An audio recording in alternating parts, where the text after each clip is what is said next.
Parents actually have a major role to play in the lives of the children.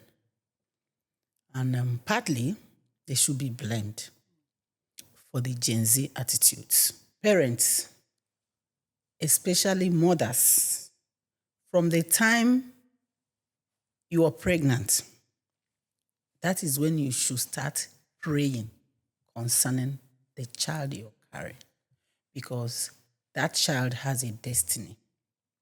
And there's someone who is interested in making sure that that destiny is not being birthed, who wants to make sure that that child does not become who God planned him or her to become. So you start praying for that child while you still carry her in your womb. And then as you give birth to that child, the work continues, arranging the destiny, praying that child into the destiny that God has created, him to fulfill his purpose, praying that child into the path that God preordained for him or her. This is very key, because if you do this, I tell you, you cannot imagine how that child will turn out. Because the truth is that God answers prayers. If we do our part, God is already God. All he needed to do, he has already done. So that child will definitely align. Even if along the line that child strays away and all that, that prayer definitely will continue to speak. That child will eventually come back to where he or she is supposed to be. So this is very key. And secondly, when the child is growing up under you, you should be able to put an eye on that child. Anytime he or she goes astray, you should call him back to order. Not just talking or shouting or cursing the child, but constantly correcting the child and pointing him or her back to the right direction. As parents, we are supposed to start early to teach them.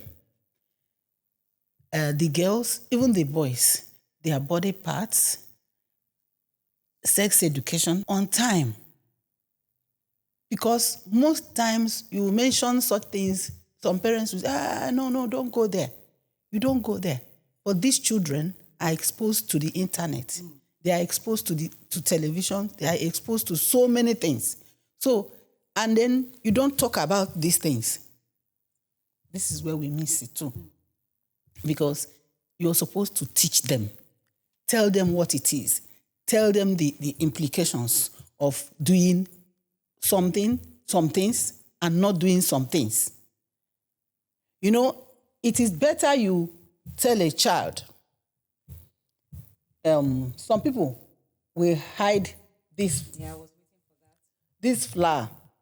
They will hide it. They are hiding it from this child because it is not good to touch this flower. They are hiding it. And the more you hide it, the more the child will want to know. He will not only touch it, he will taste it. When he or she gets to, you understand? And definitely he or she will.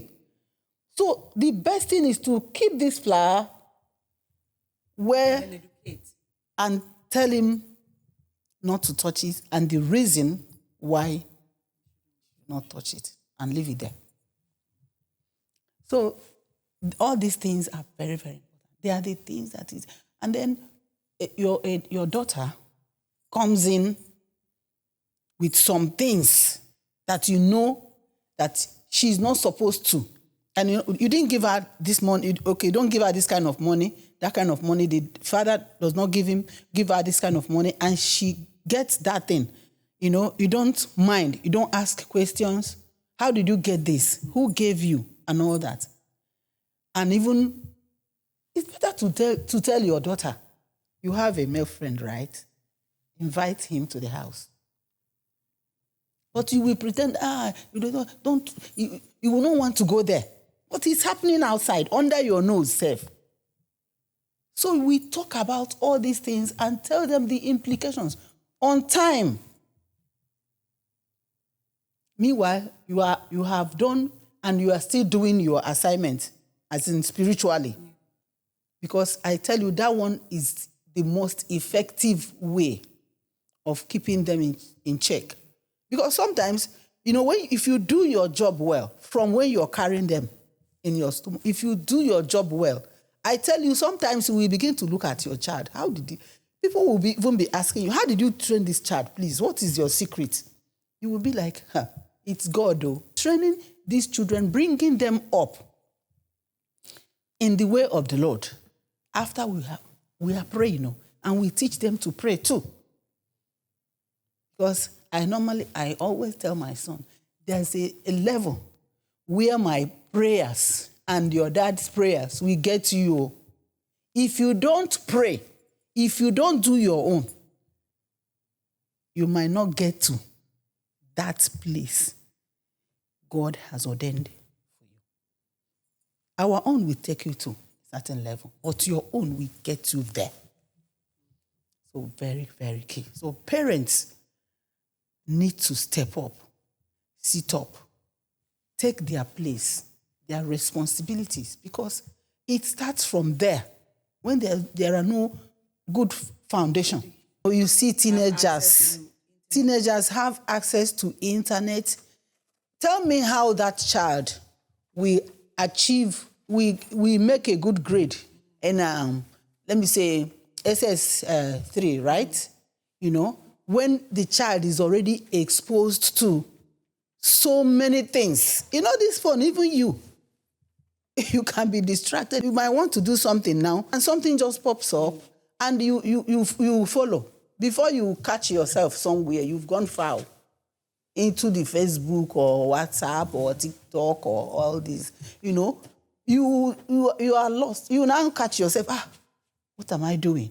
Meanwhile, maybe you wanted to go to the Bible or you wanted to go to, some good. But before you know, you've gone. Now, these children are exposed to this. They even take the phones into the classroom.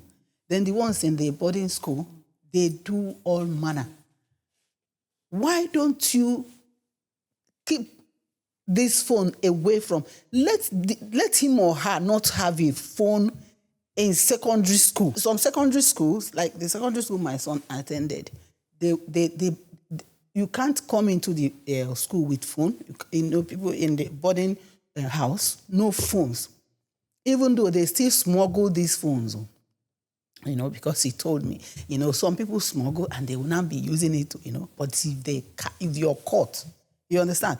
So there's restrictions. So it's not like, and the father promised him, if you make so grade, I will buy you an iPhone.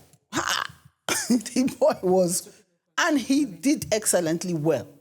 Do you understand? Because he focused, he wanted to have an iPhone as he's entering university, which is okay. Do you understand? So why don't you just do that? But these days, I see children in secondary school, in early secondary school, coming back from school, you see girls, you see boys, gather. They are watching something that is not good. They are exposed to all manner. Some parents don't even know their children. And so many children don't even know their parents. They are not friends. Too busy. Parents shouldn't be too busy for their children, because these children are your future. If these children turn out well, your life will be beautiful, prolonged. You will enjoy your life. And if they turn out bad, it's a disaster. Because I know many parents that died because of their children, heartbroken. Why would you want that? You did not only disappoint God, you cut your own life short. Why don't you bring up these children in the way they should go? That is your primary assignment. If not, why are we having them? Our primary assignment is to pray for these children from when they were inside the womb and pray for them. Lead them right. If you teach a child the way he should go, when he grows, he will not depart, no matter what. but we are not doing our part. I believe we are not doing enough as parents. That is the reason why these Gen Z is, in fact, getting to Gen Z.